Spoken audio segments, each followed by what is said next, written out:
Hello friends, आज के इस क्लास में आप सभी के लिए हिंदी का सुन लीजिए। हिंदी पेडागोजी का 30 क्वेश्चन यहाँ पर पढ़ाने वाले हैं और ये सब के सब question friends previous year question हैं और इसी पर आधारित क्वेश्चन पढ़ाने वाले हैं फ्रेंड्स। अच्छे से ये सभी क्वेश्चन को पढ़ लीजिएगा। 30 क्वेश्चन पढ़ाने वाले हैं और जितना भी क्वेश्चन का आंसर आपको याद है आपको कमेंट भी करना है, ठीक है। तो चलिए फ्रेंड्स, क्लास को स्टार्ट करते हैं। टेलीग्राम से अगर आप जुड़ना चाहते हैं तो डिस्क्रिप्शन में लिंक दिया गया फ्रेंड्स, आप क्लिक करके जुड़ सकते हैं। तो चलिए फ्रेंड्स, आज के यहाँ पे पहला क्वेश्चन है कि प्राथमिक स्तर पर भाषा सीखने और सिखाने की सबसे पहली शर्त क्या होता है। प्राथमिक स्तर पर भाषा सीखने और सिखाने की सबसे पहली शर्त क्या होता है, बताइए। सरल पाठ्यपुस्तक, निवेश समृद्ध संप्रेषणात्मक, निवेश समृद्ध संप्रेषण का वातावरण। हाँ फ्रेंड्स, आंसर यहाँ पे इसका बी हो जाएगा, ठीक है। आंसर जो आपको बताएंगे फ्रेंड्स वो बिल्कुल ऑफिशियल आंसर बताने वाले हैं। आगे चलते हैं 2 नंबर क्वेश्चन की ओर। चलिए आगे चलते यहाँ पे 2 नंबर क्वेश्चन कहता है कि बच्चे बोलचाल की भाषा का अनुभव लेकर विद्यालय आते हैं। बच्चे जो होते हैं बोलचाल की भाषा का अनुभव लेकर पहली बार वो विद्यालय में आते हैं। इसका निहितार्थ है, इसका मतलब क्या हुआ। चलिए दूसरा का आंसर यहाँ पे क्या होगा। ऑप्शन ए, बच्चों के भाषाई अनुभवों का उचित प्रयोग किया जाए। क्या ये होगा, क्या बच्चों के भाषाई अनुभवों को कक्षा से बाहर रखा जाए। ये इसका मतलब ये है क्या फ्रेंड्स, ऐसा नहीं होगा। आंसर यहाँ पे हो जाएगा बच्चों के भाषाई अनुभवों का उचित प्रयोग किया जाए। ऑप्शन नंबर ए हो जाएगा, ठीक है। चलिए 30 क्वेश्चन यहाँ पे होगा, बहुत कम टाइम लेंगे। मेरा प्रयास है कि आपको समझाते हुए पढ़ाते और बिल्कुल कम टाइम लेंगे आपका, ठीक है। अगला, भाषा सीखने सिखाने में आप किससे सबसे महत्वपूर्ण मानते हैं। भाषा सीखने या सिखाने में सबसे महत्वपूर्ण क्या है। संज्ञानात्मक विकास, सामाजिक अंतःक्रिया, दृश्य श्रव्य सामग्री या फिर बाल साहित्य। कमेंट करिए, ठीक है फ्रेंड्स, कमेंट करिए। तो भाषा सीखने सिखाने में सबसे जो महत्वपूर्ण होता है जो क्या होता है, सामाजिक अंतःक्रिया होता है। क्योंकि बच्चा जो होता है फ्रेंड्स समाज में रहकर जो ना एक दूसरे से बात करके समाज में रहकर भाषा को सीखता है। तो सामाजिक अंतःक्रिया फ्रेंड्स सबसे ज़्यादा जरूरी है, ठीक है। आंसर आपका यहाँ पे बी हो जाएगा। आगे चलते 4 नंबर क्वेश्चन की ओर। हिंदी भाषा शिक्षा का यह प्रयास होना चाहिए कि वे, हिंदी भाषा शिक्षा का यह प्रयास होना चाहिए कि वे। कमेंट करिए चौथा का सही जवाब। हिंदी भाषा शिक्षा का यह प्रयास होना चाहिए कि वे बच्चों की मातृभाषा के स्थान पर हिंदी को ही कक्षा में स्थान दे। हिंदी को ही गलत हो जाएगा फ्रेंड्स। बच्चों द्वारा मानक भाषा का ही प्रयोग, मानक भाषा का ही प्रयोग, ये भी गलत है। ऑप्शन नंबर यहाँ पे डी हो जाएगा, बच्चों की सहज भाषा अभिव्यक्ति को बढ़ावा दे। फ्रेंड्स ऑप्शन नंबर यहाँ पे डी हो जाएगा, ठीक है। चलिए आगे चलते हैं 5 नंबर क्वेश्चन की ओर, ठीक है फ्रेंड्स। सभी क्वेश्चन को ना ध्यान से पढ़िएगा। अगला, कक्षा 5 के बच्चों के भाषण आकलन के संदर्भ में आप किस प्रश्न को सबसे कमजोर मानते हैं। सबसे कमजोर इसमें से कौन सा होगा। भाषा का फ्रेंड्स आपको आकलन करना है, ठीक है। सबसे कमजोर आपको पहचानना है, तो नेगेटिव आंसर आपको खोजना है यहाँ पे, ठीक है। चलिए कमेंट करिए, चलिए कमेंट करिए फ्रेंड्स। देखिए यहाँ पे डी वाला पढ़िए, ईदगाह कहानी में हाबील ने चिमटा क्यों खरीदा। फ्रेंड्स ये सबसे कम होगा, ये सबसे कमजोर है जी। क्योंकि फ्रेंड्स इसमें कहानी में जो है ना, कहानी में जो भी बताया गया फ्रेंड्स बच्चा जो उस कहानी के अनुसार आंसर दे देगा। इसमें बच्चा का अपना कोई भी दिमाग नहीं लगेगा, ठीक है। तो ये सबसे कम हो जाएगा, ठीक है। तो ऑप्शन नंबर डी यहाँ पे सही जवाब है। आगे चलते हैं 6 नंबर क्वेश्चन। भाषा का अति महत्वपूर्ण कार्य क्या होता है। भाषा का अति महत्वपूर्ण कार्य क्या होता है। लेखन, सुनना, संप्रेषण या फिर अक्षर ज्ञान। जो लोग फ्रेंड्स बहुत बार से फेल हो रहे हैं या फिर जिसका पहला बार है ना ये एग्ज़ाम, आप मेरे साथ जुड़ जाइए फ्रेंड्स, एग्जाम तक आपका तैयारी बहुत अच्छा हो जाएगा, ठीक है। तो भाषा का अति महत्वपूर्ण कार्य क्या होता है फ्रेंड्स, आंसर यहाँ पे सी हो जाएगा, संप्रेषण होता है, ठीक है। आगे चलते हैं 7 नंबर क्वेश्चन। सुनने और लिखने की कुशलता का आकलन करने का सबसे अच्छा तरीका क्या होता है। सुनने और आकलन की कुशलता का आकलन करने का सबसे अच्छा तरीका क्या होता है। सुनने और लिखने की कुशलता का आकलन करने का सबसे अच्छा तरीका क्या होता है। सुनी गई कहानी को सबसा लिखना। जो कहानी सुनिए एकदम ज्यों का त्यों लिख देंगे, ये फ्रेंड्स ये गलत हो गया। कविता सुनना और सबसा लिखना ये भी गलत है। शब्दशः का मतलब होता है जैसा सुनिए सेम वैसा ही लिख दिए, ये एकदम गलत होता है, ठीक है। अगला, कविता सुनकर प्रश्नों के उत्तर लिखना, ये हो सकता है क्या। सुनी गई कहानी को अपने शब्दों में लिखना, बिल्कुल फ्रेंड्स यहाँ पे आपका डी हो जाएगा। सुनी गई कहानी को जो है ना अगर कोई बच्चा अपने शब्दों में बता रहा है तो वो हमेशा सबसे सही होता है, ठीक है। ऑप्शन नंबर यहाँ पे डी हो जाएगा। 8 नंबर क्वेश्चन। अगला, सार्थक पढ़ते समय कभी कभी वाक्यों शब्दों की पुनरावृत्ति करता है, यह भाषाई व्यवहार दर्शाता है कि, बताइए। सार्थक जो है ना पढ़ते समय कभी कभी वाक्यों या शब्दों की पुनरावृत्ति करता है, यह भाषाई व्यवहार क्या दर्शाता है? वह पढ़ने में अधिक समय लेता है, गलत हो जाएगा। वह अटक अटक कर ही पढ़ सकता है, ऐसा भी नहीं है। वह समझ के साथ वह फ्रेंड्स समझ के साथ पढ़ने की कोशिश करता है, ऑप्शन नंबर यहाँ पे सी इसका सही जवाब है, ठीक है। वह समझ के साथ पढ़ने की कोशिश करता है। चलिए 9 नंबर क्वेश्चन, हिंदी भाषा में आकलन का उद्देश्य नहीं है, ठीक है जी। हिंदी भाषा में जो है ना आकलन का उद्देश्य नहीं है, नहीं पूछ रहा आपसे, कमेंट करिए। ऑप्शन ए, बच्चों की भाषा प्रगति को अभिभावकों और अन्य शिक्षकों को बताना। भाषा सीखने के संदर्भ में प्रत्येक बच्चे की विशेष आवश्यकता की पहचान करना।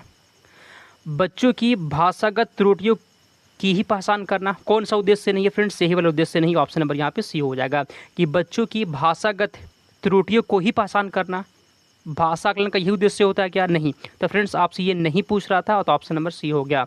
आगे चलते हैं 10 नंबर, आपके विचार से प्राथमिक स्तर पर एक उत्कृष्ट लेखन कार्य का एग्जाम्पल बताइए। आपके विचार से प्राथमिक स्तर पर एक उत्कृष्ट लेखन काम इसमें कौन है? बताइए 10 का आंसर। ऑप्शन ए पढ़ते हैं, किसी आंखों देखी घटना का लिखित वर्णन करना। बिल्कुल फ्रेंड्स ये सही जवाब है, ठीक है फ्रेंड्स, ये आंसर यहाँ पे हो जाएगा। किसी आंखों देखी घटना का लिखित में वर्णन करने से क्या होगा जी? बच्चा जो भी घटना देखा है ना उसको अपने बारे में वो व्यक्त करेगा, अपने बारे में वो लिखेगा, तो ऑप्शन नंबर यहाँ पे ए हो जाएगा। आगे चलते हैं 11 नंबर क्वेश्चन की ओर। अगला क्वेश्चन, भाषा सीखने के संदर्भ में कौन सा कथन सही है? भाषा सीखने के संदर्भ में कौन सा कथन यहाँ पर सही दिया गया है? कमेंट करिए। तो ऑप्शन ए, बच्चे विभिन्न संचार माध्यमों से ही, देखिए फ्रेंड्स जहाँ पे से ही जहाँ पर आ गया ना, जहाँ पर भी ही आ गया फ्रेंड्स वो ऑप्शन गलत होता है, इसको कट करते हैं, ठीक है। अगला, बच्चों में भाषा सीखने की जन्मजात क्षमता होती है, फ्रेंड्स यही सही है, ऑप्शन नंबर यहाँ पे बी हो जाएगा। बच्चों में भाषा सीखने की जन्मजात क्षमता होती है। आगे चलते हैं 12 नंबर क्वेश्चन, डिस्ग्राफिया से प्रभावित बच्चों को मुख्य रूप से किस में कठिनाई होती है? जिसको भी फ्रेंड डिस्ग्राफिया होता है तो उस बच्चे को किस में कठिनाई होती है? सुनने में, बोलने में, लिखने में या फिर पढ़ने में? 12 का बताइए, ठीक है फ्रेंड्स 12 का बताइए। जो भी बच्चा फ्रेंड डिस्ग्राफिया से प्रभावित है उसको लिखने में दिक्कत होता है, ठीक है फ्रेंड्स। अगर पढ़ने में दिक्कत होता है उसे क्या कहते हैं? डिस्लेक्सिया कहते हैं। आगे चलते हैं, अगला क्वेश्चन 13, प्राथमिक स्तर की शिक्षा में संप्रेषण का माध्यम डैश ही होना चाहिए। देखिए प्राथमिक स्तर पर शिक्षा में संप्रेषण का माध्यम डैश ही होना चाहिए, क्योंकि इसी भाषा में बच्चे मस्तिष्क सबसे पहले क्रियाशील होता है। कमेंट करिए फ्रेंड्स, प्राथमिक स्तर की शिक्षा में संप्रेषण का माध्यम कैसा होना चाहिए? फ्रेंड्स मातृभाषा होना चाहिए, ऑप्शन नंबर यहाँ पे सी हो जाएगा, ठीक है। इजी क्वेश्चन है।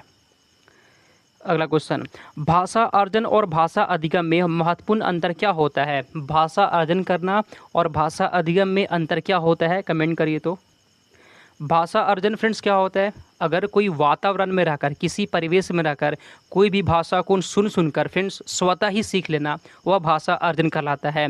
और भाषा अधिगम में फ्रेंड्स हम लोग प्रयास करते हैं, ठीक है जी, उसमें मेहनत लगता है भाषा अधिगम में, ठीक है, समझ में आ गया। आंसर यहाँ पे हो जाएगा भाषा सीखने सिखाने की पद्धति, ऑप्शन नंबर ए है। आगे चलते हैं 15, भाषा की पाठ्य पुस्तक में सबसे महत्वपूर्ण पक्ष क्या है? भाषा की पाठ्य पुस्तक में सबसे महत्वपूर्ण पक्ष क्या है? ऑप्शन ए, कागज़ की गुणवत्ता, आकर्षक चित्र। कागज़ की गुणवत्ता से फ्रेंड्स उतना मतलब नहीं है, सबसे महत्वपूर्ण पूछ रहा ना। अभ्यासों की बहुलता, ये भी नहीं है। सुपाठ्य शैली, ऐसा भी नहीं। आंसर यहाँ पे आपका बी हो जाएगा, पाठों का उद्देश्यपूर्ण चयन, ऑप्शन नंबर यहाँ पे बी हो गया आपका, ठीक है। चलिए फ्रेंड्स एक लाइक कर दीजिएगा और चैनल को सब्सक्राइब कर लेना। एग्जाम तक अगर आप मेरे साथ जुड़े रहते हैं ना, आपका तैयारी फ्रेंड्स बहुत अच्छा हो जाएगा, विश्वास करिए, ठीक है जी। बस हम जो क्वेश्चन करवा रहे हैं आप ये सब पढ़ते चलिए, एग्जाम तक आप बहुत मजबूत हो जाएंगे। अगला, उच्च प्राथमिक स्तर पर भाषा सीखने सिखाने का एक उद्देश्य क्या होता है? भाषा सीखने और सिखाने का उद्देश्य क्या होता है? ऑप्शन सी पढ़िए, भाषा की नियमबद्ध प्रकृति की पहचान और उसका विश्लेषण करना, ऑप्शन नंबर यहाँ पे सी हो जाएगा। ऑप्शन ए पढ़िए, व्याकरण के सभी नियम कंठस्थ करना, नियम को कंठस्थ नहीं करना है। साहित्य की सभी विधाओं में लेखन की योग्यता का विकास, सभी विधाओं में लेखन का, सभी विधाओं में फ्रेंड्स कैसे हो सकता है? कट गया आंसर यहाँ पे सी हो जाएगा। आगे चलते हैं, अगला क्वेश्चन 17। उच्च प्राथमिक स्तर पर हिंदी भाषा सीखने में सबसे कम महत्वपूर्ण क्या है? हिंदी भाषा सीखने में सबसे कम पूछ रहा आपसे, सबसे कम जरूरी क्या है जी? सबसे कम मतलब नेगेटिव खोजिए, तो नेगेटिव खोजिए इसमें। 17 का फ्रेंड्स आंसर यहाँ पे क्या होगा? भाषा प्रयोग की क्षमता का विकास, ये होना चाहिए। तो फ्रेंड्स ये आंसर नहीं होगा आपका। पाठ्य पुस्तक के अभ्यासों को रटना, फ्रेंड्स यही सबसे कम है, रटाना एकदम नहीं है, तो आंसर यहाँ पे बी हो जाएगा। क्वेश्चन भी पूछ रहा था सबसे कम, रटना यहाँ पे दिया गया ना, यही सबसे कम होता है, रटाना बिल्कुल भी बच्चों को नहीं है। ठीक है, आगे चलते हैं 18 नंबर क्वेश्चन। भाषा शिक्षण में पाठ्य पुस्तक के अतिरिक्त कौन सा सबसे कम प्रभावशाली है? सबसे कम प्रभावशाली कौन है? सबसे कम पूछ रहा आपसे। प्रश्नों के उत्तर लिखना, परिचर्चा में भाग लेना, घटना का वर्णन करना, सृजनात्मक नाटक का मंचन, सबसे कम पूछ रहा है। सबसे कम के फ्रेंड्स बात कर रहे हैं, यहाँ पे हो जाएगा प्रश्नों के उत्तर लिखना, यहाँ पे सबसे कम प्रभावशाली है। ठीक है, आगे चलते हैं 19 नंबर क्वेश्चन। सभी को कमेंट करना है जी, और लास्ट में बताइएगा 30 में आप कितना सही कर दिए हैं। अगला, उच्च प्राथमिक स्तर पर भाषा शिक्षण का एक मुख्य उद्देश्य क्या होता है? उच्च प्राथमिक स्तर पर भाषा शिक्षण का मुख्य उद्देश्य क्या होता है? डी पढ़िए, कवियों और लेखकों का जीवन परिचय याद करवाना। याद एकदम गलत होता है, याद एकदम नहीं करवाना है। 19 का फ्रेंड्स पढ़िए, साहित्यिक विधाओं से परिचय कराना और व्याकरण नियम रटना, फ्रेंड्स ये भी नहीं है। 19 का बताइए, बी पढ़िए, भाषा के विभिन्न रूपों और शैलियों की समझ विकसित करना, ये आंसर यहाँ पे बी हो जाएगा। ठीक है, कि भाषा के विभिन्न रूपों और शैलियों की समझ विकसित करना, आंसर यहाँ पे बी हो जाएगा आपका। आगे चलते हैं हम लोग अगले क्वेश्चन की ओर।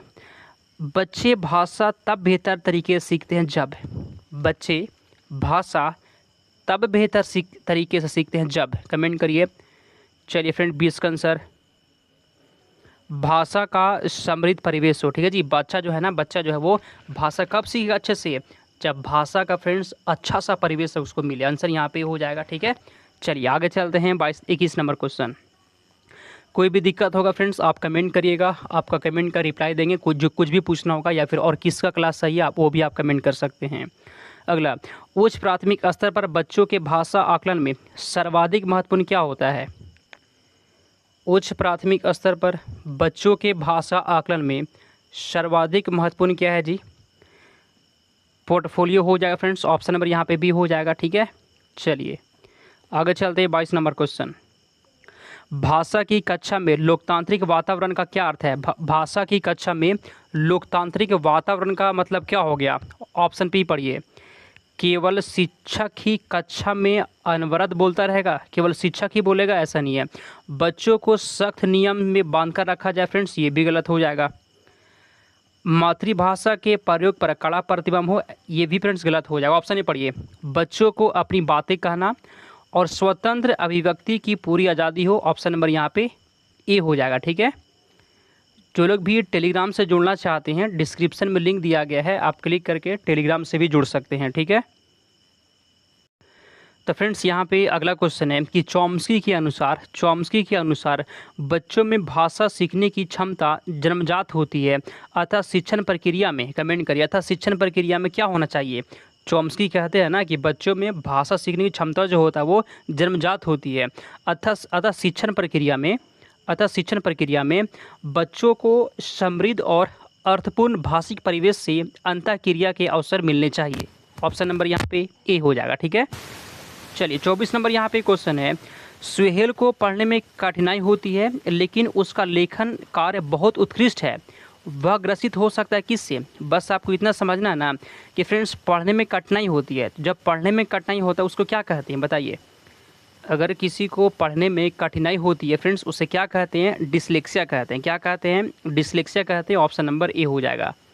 आगे चलते हैं 25 नंबर क्वेश्चन। कविता शिक्षण के संदर्भ में आप किस बिंदु को सबसे अधिक महत्व देंगे?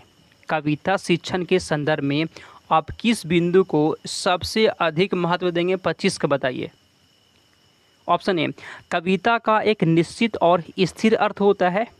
निश्चित और स्थिर अर्थ होता है, ऐसा नहीं फ्रेंड, निश्चित और स्थिर नहीं होता है। बी, कविता के विभिन्न संदर्भों में अलग अलग अर्थ हो सकता है, ये बिल्कुल सही जवाब है। जो लोग भी बी लगा दिए उनका आंसर सही हो गया। ठीक है, 30 में आप कितना सही करते हैं ना, कमेंट करिएगा। आगे चलते हैं 26 नंबर। बहुभाषी कक्षा में बच्चों की गृह भाषा को, बहुभाषी कक्षा में बच्चों की गृह भाषा को, बच्चों की जो गृह भाषा होता है उसको हमेशा अनदेखा कर देना चाहिए फ्रेंड्स, ऐसा भी नहीं है। 26 का बताइए। सम्मान देना चाहिए और शिक्षण सामग्री में स्थान देना चाहिए, बिल्कुल यहाँ पे बी आपका आंसर हो जाएगा। चलिए आगे चलते हैं 27 नंबर क्वेश्चन। आप सभी को बताते हैं फ्रेंड, यह क्लास जो होता है दिन में 1 बजे से होता है। दिन में 1 बजे आपको फ्रेंड्स हर रोज़ जो है जुड़ जाना है क्लास में। अगला, बच्चों के लेखन कौशल का मूल्यांकन करने के लिए सबसे प्रभावी तरीका क्या होता है? बच्चों के लेखन कौशल का मूल्यांकन करने के लिए सबसे प्रभावी तरीका क्या होता है? सुंदर लिखावट का अभ्यास, गलत।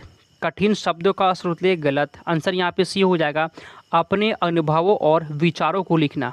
ठीक है जी, अपने अनुभव और विचारों को लिखना, ये सबसे सही होता है, ऑप्शन नंबर सी हो जाएगा। 28 नंबर क्वेश्चन।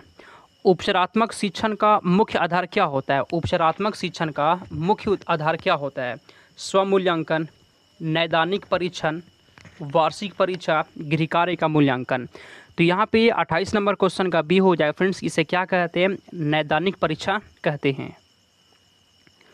29 number question.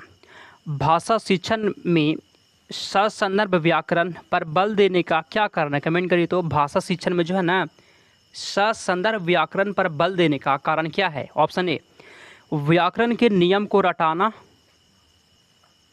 सरल करना। ये फ्रेंड्स गलत हो जाएगा, रटाना बिल्कुल भी नहीं है। बच्चे संदर्भ में व्याकरणिक नियम को सहजता से ग्रहण करते हैं, ये बिल्कुल यहाँ पे सही जवाब हो जाएगा, ऑप्शन